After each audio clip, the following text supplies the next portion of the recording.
خواتین کے استثنائی معاملات یعنی حیض اور نفاس کے حوالے سے مناسک حج و عمرہ کے ضمن میں عمرہ یا حج کے لیے احرام باندھنے سے قبل حیض یا نفاس کی صورت میں یا احرام باندھنے کے بعد حیض کی صورت میں خواتین کیا کریں؟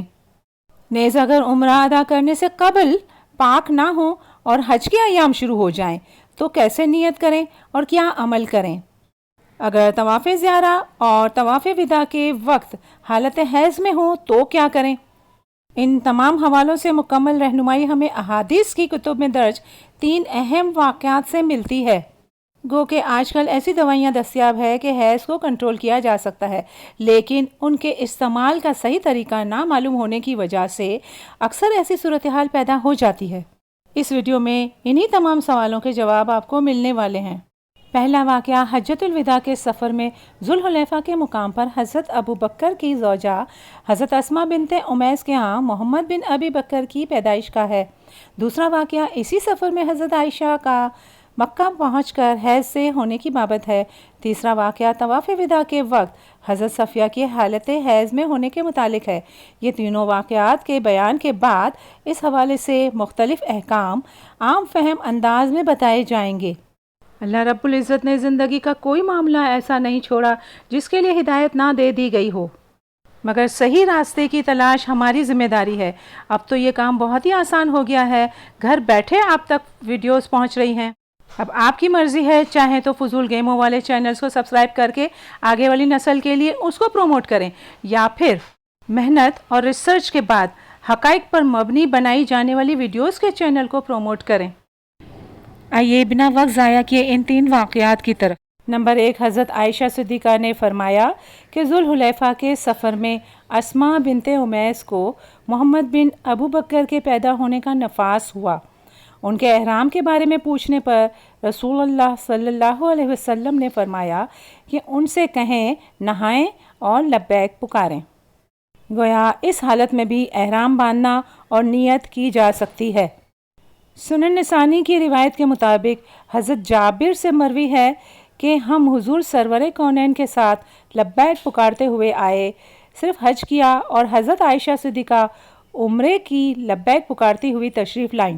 جب ہم مقام صرف میں پہنچے تو ام المومنین حضرت عائشہ صدیقہ کو حیض آ گیا، یہاں تک کہ ہم لوگ مکہ مکرمہ پہنچے اور کعبہ معظمہ کا طواف کیا، صفا مروہ میں سعی کی۔ بعد ازاں حضور اکرم صلی اللہ علیہ وسلم نے ہمیں احرام کھول ڈالنے کا حکم فرمایا۔ احرام کھول کر تمام پابندیوں سے فارغ ہو گئے، اور 9ویں تاریخ میں ابھی 4 راتیں تھیں۔ پھر ہم نے 8ویں تاریخ حج کا احرام باندھا۔ حضور اکرم صلی اللہ علیہ وسلم ام المومنین حضرت عائشہ صدیقہ کے پاس تشریف لائے اور دیکھا آپ رو رہی ہیں۔ آپ نے پوچھا کیا ہوا؟ انہوں نے عرض کیا کہ مجھے حیض آ گیا اور لوگوں نے احرام کھول ڈالا۔ میں نے نہ تو احرام کھولا اور نہ ہی بیت اللہ کا طواف کیا، ابھی تک عمرہ سے فارغ نہیں ہوئی، اور لوگ اب حج کو جا رہے ہیں، میرا تو حج بھی گیا۔ آپ صلی اللہ علیہ وسلم نے فرمایا یہ تو وہ چیز ہے جو اللہ جل شانہ نے حضرت آدم علیہ السلام کی بیٹیوں کے لیے لکھ دی ہے۔ آپ غسل فرمائیں اور حج کی لبیک پکاریں، اور آپ نے ایسا ہی کیا اور سب جگہوں میں قیام فرمایا، یعنی منی، عرفات اور مزدلفہ میں۔ جب حیض سے فارغ ہوئیں تو بیت اللہ شریف کا طواف کیا اور صفا مروہ میں دوڑیں اور فرمایا اب آپ کے حج و عمرہ دونوں ادا ہو گئے۔ حضرت عائشہ صدیقہ نے عرض کیا میرے دل میں کھٹکتا ہے کہ میں نے حج سے پہلے کعبہ مکرمہ کا طواف نہیں کیا تو عمرہ کیسے ادا ہوا؟ آپ صلی اللہ علیہ وسلم نے حضرت عائشہ صدیقہ کے بھائی سے فرمایا کہ انہیں لے جاؤ اور انہیں تنعیم سے عمرہ کرا لاؤ، جو مکہ مکرمہ سے 3 کوس کے فاصلے پر ایک مقام ہے۔ مکہ کے عارضی رہائشی عمرے کا احرام اکثر اسی جگہ سے باندھتے ہیں، اور اب یہاں مسجد بنا دی گئی ہے جسے مسجد عائشہ کہتے ہیں۔ یہ واقعہ اس رات پیش آیا جس رات ہم محصب کے مقام پر اترے تھے۔ تیسرا واقعہ حضرت عائشہ صدیقہ بیان کرتی ہیں کہ حضرت صفیہ ام المومنین کو طواف افاضہ کے بعد حیض آ گیا۔ حضرت عائشہ کہتی ہیں کہ میں نے ان کے حیض آنے کا رسول اللہ صلی اللہ علیہ وسلم سے ذکر کیا۔ رسول اللہ صلی اللہ علیہ وسلم نے فرمایا کیا وہ ہم کو روک لیں گی؟ حضرت عائشہ کہتی ہیں کہ میں نے عرض کیا یا رسول اللہ وہ طواف افاضہ کر چکی ہیں، اس کے بعد حائضہ ہوئی ہیں۔ رسول اللہ صلی اللہ علیہ وسلم نے فرمایا چلو پھر چلیں۔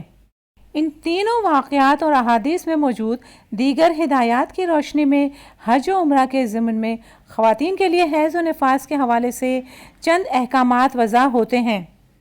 نمبر 1، حائضہ بھی حج و عمرہ کے لیے احرام باندھے گی، خواہ گھر سے روانگی کے وقت یا 8 ذی الحجہ کو مکہ سے روانگی کے وقت۔ نمبر 2، احرام باندھتے وقت حائضہ کے لیے بھی غسل کرنا افضل ہے، کیونکہ یہ غسل نظافت ہے، غسل طہارت نہیں، لیکن اگر بیماری کا اندیشہ ہو تو غسل نہ کرے۔ نمبر 3، اگر عمرے کا احرام حالت حیض میں باندھا ہے تو عمرے کے ارکان میں سے صرف احرام یعنی نیت و تلبیہ ادا کر کے پاک ہونے کا انتظار کرے گی اور دیگر ارکان یعنی طواف، سعی اور قصر بعد ازاں کرنے ہوں گے۔ نمبر 4، حائضہ کو نبی اکرم صلی اللہ علیہ وسلم نے طواف کرنے سے منع فرمایا ہے۔ اس کی 2 وجوہات ہیں۔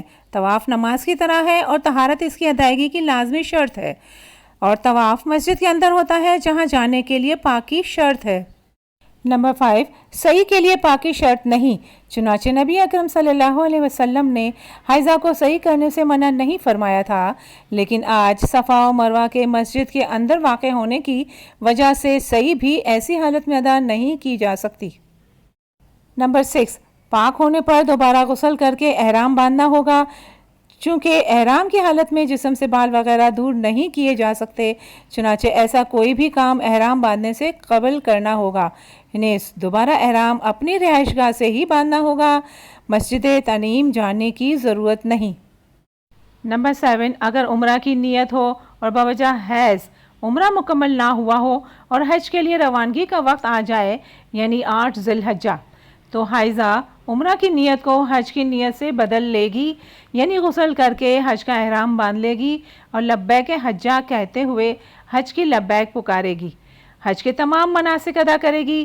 نبی اکرم صلی اللہ علیہ وسلم نے اسی طرح حضرت عائشہ صدیقہ کو حکم دیا تھا، جہاں حیض سے پاک ہو جائے گی وہیں غسل کر کے دوبارہ احرام پہنے، بعد ازاں طواف اور سعی سے حج اور عمرہ دونوں کا ثواب حاصل ہو جائے گا، جیسا کہ حضور اکرم صلی اللہ علیہ وسلم نے حضرت عائشہ صدیقہ کو بتایا تھا۔ لیکن اگر چاہے تو عمرہ مکمل کرنے کے لیے دوبارہ تنعیم یعنی مسجد عائشہ سے احرام باندھ کر طواف اور سعی کر سکتی ہے۔ تنعیم سے احرام اس صورت میں باندھے گی کہ اگر حج کرنے کے بعد حج کا احرام کھول دیا ہوگا۔ نمبر 8، دوران حج حائضہ طواف اور سعی کے علاوہ حج کے تمام مناسک ادا کر سکتی ہے، یعنی منا، عرفات، مزدلفہ میں قیام، ذکر، وقوف، رمی، جمار، قربانی وغیرہ۔ مسجد کے بیرونی صحن میں بیٹھ کر ذکر اذکار کیا جا سکتا ہے اور دعائیں مانگی جا سکتی ہے۔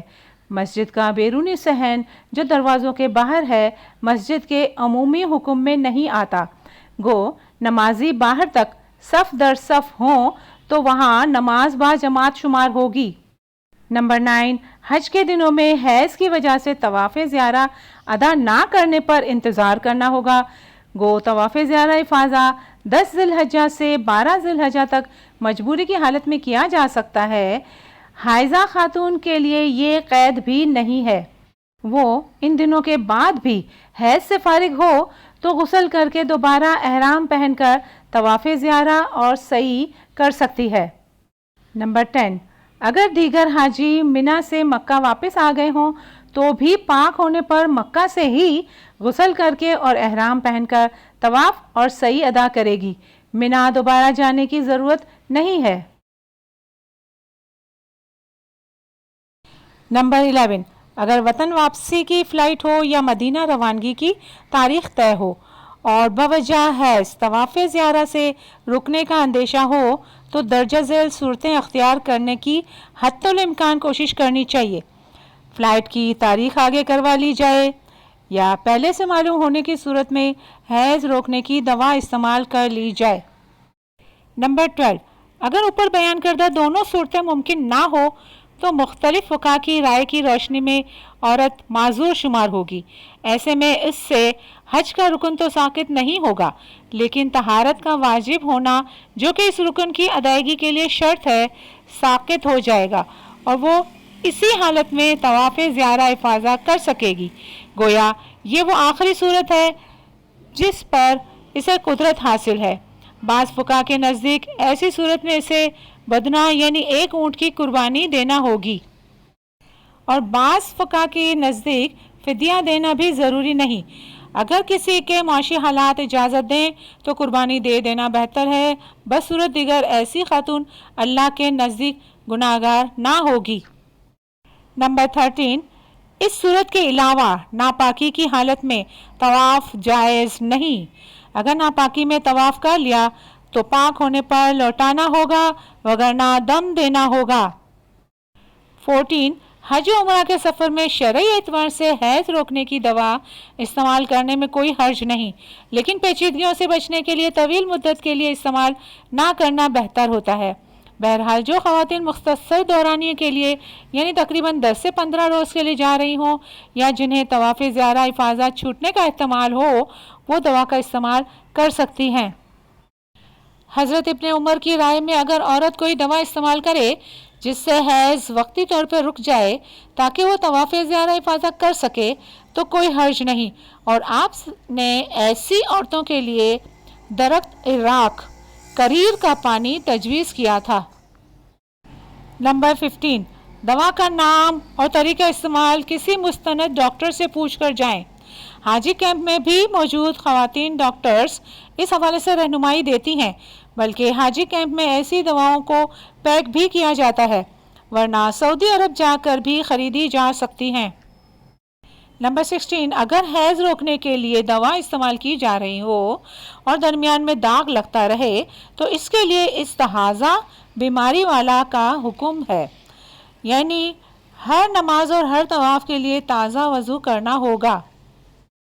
17، ایک دفعہ دوا شروع کرنے کے بعد جب تک حیض کو روکنا مقصود ہو دوا کا مسلسل استعمال جاری رکھنا ہوگا۔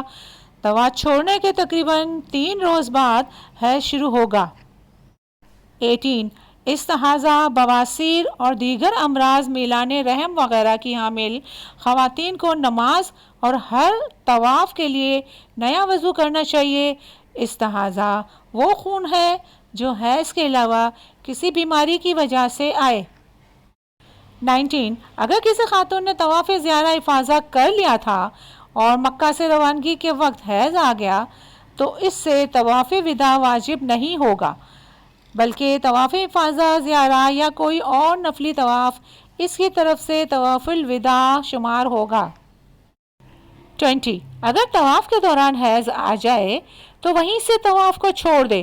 اگر عمرہ یا حج کا طواف تھا تو بھی فراغت کے بعد مکمل کرے، اور اگر نفلی طواف شروع کر دیا تھا تو بھی بعد میں اسے ادا کرے، کیونکہ اگر کوئی نفلی کام شروع کر کے چھوٹ جائے تو اسے مکمل کرنا ضروری ہوتا ہے۔ 21، مکہ مکرمہ یا مدینہ منورہ میں قیام کے دنوں میں حیض سے ہوں تو مسجد کے اندر نہیں جا سکتے، نماز و طواف نہیں کر سکتے۔ ہاں، مسجد کے بیرونی صحن میں جا سکتے ہیں اور ذکر و دعا کر سکتے ہیں۔ ایسی جگہ بیٹھ جائیں جہاں سے خانہ کعبہ نظر آئے، جسے دیکھنا بھی عبادت ہے۔